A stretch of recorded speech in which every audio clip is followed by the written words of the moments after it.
الحمد لله رب العالمين والصلاة والسلام على سيد الأنبياء والمرسلين أما بعد فأعوذ بالله من الشيطان الرجيم بسم الله الرحمن الرحيم الصلاة والسلام عليك يا رسول الله وعلى آلك وصحابك يا حبيب الله. سوال: جنات کون ہیں؟ جواب: جنات ایک مخلوق ہے. اللہ عز و جل نے انہیں آگ کے شعلے سے پیدا فرمایا ہے. ان میں نیک بھی ہیں اور بد بھی. یہ ایسے عجیب و غریب اور مشکل کام کرنے کی طاقت رکھتے ہیں جنہیں کرنا عام انسان کے بس کی بات نہیں. سوال: جن کو جن کیوں کہتے ہیں؟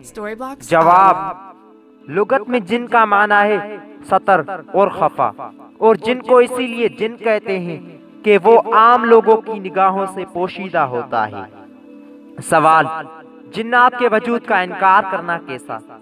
جواب: جنات کے وجود کا انکار کرنا یا بدی کی قوت کا نام جن یا شیطان رکھنا کفر ہے. سوال: اللہ تعالیٰ نے انسانوں اور جنات میں سے پہلے کس کو پیدا فرمایا؟ جواب: جنوں کو انسانوں سے پہلے پیدا فرمایا.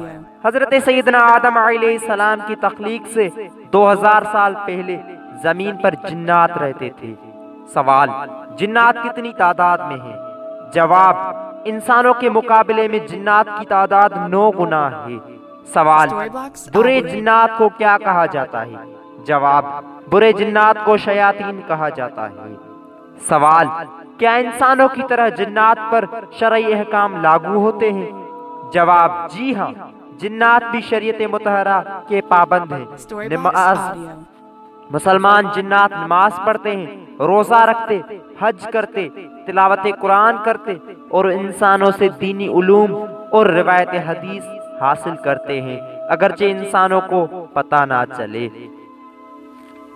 سوال: کیا جنات نے بھی سرکار مدینہ صلی اللہ علیہ وآلہ وسلم کی ولادت کی خوشی منائی تھی؟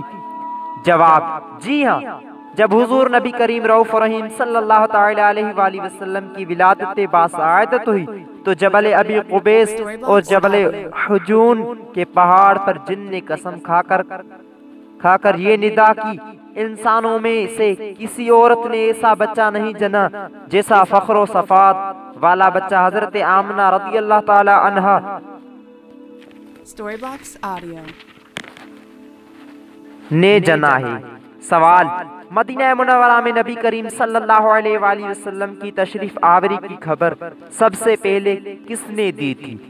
جواب: یہ خبر مدینہ منورہ زہد الشرف و تعظیمہ میں سب سے پہلے ایک جن نے دی تھی. سوال: وہ کون سی مسجد ہے جس کی تعمیر جنات سے کروائی گئی؟ جواب: بیت المقدس.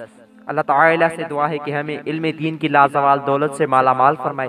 آمین بجاہ النبی الامین صلی اللہ علیہ وآلہ وسلم.